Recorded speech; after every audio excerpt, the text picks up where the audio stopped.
ఊర్లా జాతర అవుతుందంటే చుట్టుముట్టుకెళ్ళి పబ్లిక్ వస్తారు. జరంత పెద్ద గుళ్ళకాడైతే పక్క జిల్లాల భక్తులు సుతా లైన్లు కడతారు. రాష్ట్రం అంతటి ఫేమస్ అయిన గుళ్ళకాడనైతే అన్ని జిల్లాలకెళ్ళి వచ్చిపోతుంటారు. మరి దేశం మొత్తానికే పెద్ద జాతర జరుగుతుంటే మేము సుత పోవాలి అనుకుంటారు కదా. ఆ ఊరు ఈ ఊరు ఆ పట్నం ఈ పట్నం అని తేడా లేకుండా అందరు ఒకటే బాట పట్టిండ్రు. పుణ్యతానాలు వేస్తానికి పట్నం భక్తులు సుతా కుంభమేళ తొవ్వదొక్కుతున్నారు.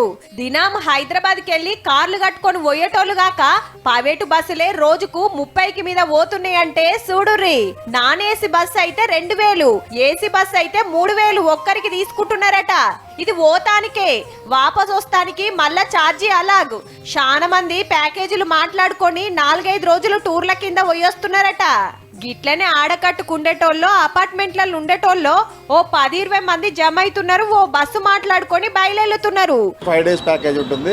నియర్ అమౌంట్ వచ్చేసరికి 10,000 ఉంటుంది. నాన్ ఏసీ బస్సు స్లీపర్ ఉంటుంది. నాంపల్లి, సికింద్రాబాద్, చెర్లపల్లికి వెళ్ళి స్పెషల్ రైళ్లు నడుపుతుంటే అడ్వాన్స్ బుకింగ్లు వేసుకుంటున్నారట. మనకి బుకింగ్ ఓపెన్ అయిన 1-2 డేస్లోనే కంప్లీట్గా ఫుల్ బుక్ అయిపోతున్నాయి. కాబట్టి అంటే రెగ్యులర్గా కూడా మేము వాటిని అంచనా వేసుకొని రెగ్యులర్ ట్రైన్స్ను కూడా రిలీజ్ చేస్తూ ఉన్నాము. గాలి మోటార్ల సుత పోయే సౌలత్ ఉన్నది. ఒక్కరికి 40,000 అట. తినటానికి తిండి, రూము, కడమ సౌలతులన్నీ వీళ్ళే చూసుకుంటారు. 4 nights 5 days ఇంక్లూడింగ్ మా వంట వాళ్ళు ఇల్లు అక్కడ ఉన్నారండి. Right from breakfast, lunch, dinner దిగిన దగ్గర నుంచి మా ఏర్పాట్లన్నీ ఉంటాయి. దేశం అంతటికెళ్ళి వచ్చే భక్తులతోటి పార్కింగ్ జాగలన్నీ నిండిపోయినాయి. మొన్న తొక్కిసలాట అయ్యే వరకు ఘాట్ల దగ్గరికి బండ్లు రానిస్తలేరు.